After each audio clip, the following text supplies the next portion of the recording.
What would you do if you were walking through the woods and suddenly stumbled upon, let's say an astronaut? It'd be pretty weird, right?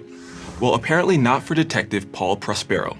You play as Paul, and it's your job to figure out what happened to a missing boy named Ethan Ethan Carter. Luckily, you just so happen to have a supernatural ability that lets you visualize scenes from the past. That is, once you've gathered enough information about them. This game is short but incredibly captivating. So here are 5 tips to get you started in the Vanishing of Ethan Carter. Tip number 1, nonlinear, no problem. Worried you missed crucial clues or information? Curious if you stumbled upon something out of order? Don't fret.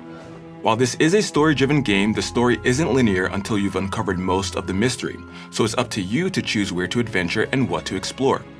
Clues you find will be tied to a nearby self-contained puzzle or event, and each of these is one piece of the larger mystery. So the order you solve puzzles or trigger events doesn't matter. Still worried you missed something important? You won't be able to recreate scenes from the past unless you've uncovered all the crucial clues and information for that area. So use that as a gauge. Quick tip, this game is big enough where walking from point A to point B could take a long time. Just remember that you can run by holding the right trigger down while moving. Tip number 2, keep your eyes peeled.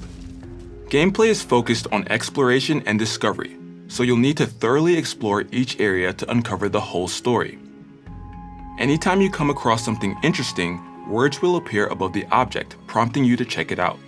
When examining, you may also stumble across a keyword which will lead you to key story items, so pay special attention to these. Tip number 3, puzzle play. Again, this is a story-based adventure game, so while there's no combat, there are puzzles, as well as things that will try to stop you from solving them. These things might even take you back to your last save point, which means you'll need to play a little smarter when you encounter them. Speaking of saves, this game auto-saves, but you can't save manually.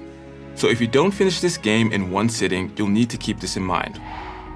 The game typically saves after cutscenes or in some cases as you're trying to solve some of the puzzles. Just keep an eye out for the save icon. And finally, tip number 5, admire and immerse. The Vanishing of Ethan Carter is a work of art. The scenery is gorgeous and the ominous yet dreamy sequences will ignite your imagination. So take time to look around and appreciate it all. The story itself is gripping and following the trail of clues is addicting, especially once you realize there's likely another trippy sequence waiting to be uncovered. If you want to immerse yourself in this world even more, it's available as a VR game too. However you choose to adventure and explore, we wish you good luck as you uncover the mystery of the vanishing of Ethan Carter.